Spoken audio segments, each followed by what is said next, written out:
Hello family, good morning সবাইকে। সবার আজকের দিনটা কেমন গেল? আমার তো খুবই ভালো গেল।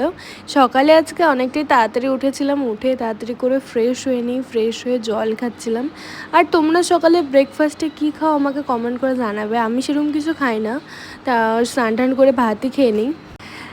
তারপরে আজকে যেহেতু এক জায়গায় ইনভাইট ছিল, তো তাড়াতাড়ি করে স্নান টান করে রেডি হয়ে নিই। আমরা সবাই গিয়েছিলাম বাড়ির। তো আমি সবার প্রথমে গিয়ে ওখানে প্রণাম করে নিই, তো তোমরাও একটু প্রণাম করে নাও। যাই হোক, তারপরে আমরা প্রসাদ খেতে যাই, আর সবগুলো প্রসাদই এত ভালো হয়েছিল, তো আমরা সবাই মিলেই খাচ্ছিলাম।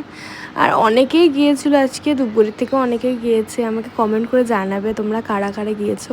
তো এই তো প্রসাদ টসাদ খাওয়ার পরে আমরা সবাই মিলে আড্ডা মারছিলাম, যেহেতু অনেকদিন পরে গিয়েছে ওখানে। যাই হোক, তারপরে এসে রেস্ট করে একটুখানি রাত্রেবেলা দেখি এত সুন্দর একটা চাঁদ উঠেছে। আজকে যেহেতু পূর্ণিমা, তো চাঁদটা এত ভাল লাগছিলো। আমি ছাদে গিয়ে অনেকটা টাইম স্পেন্ড করেছি, গান শুনছিলাম, খুবই ভাল লাগছিলো। সবার আজকের দিনটা কেমন গেল অবশ্যই আমাকে কমেন্ট করে জানাবে। আর বাই।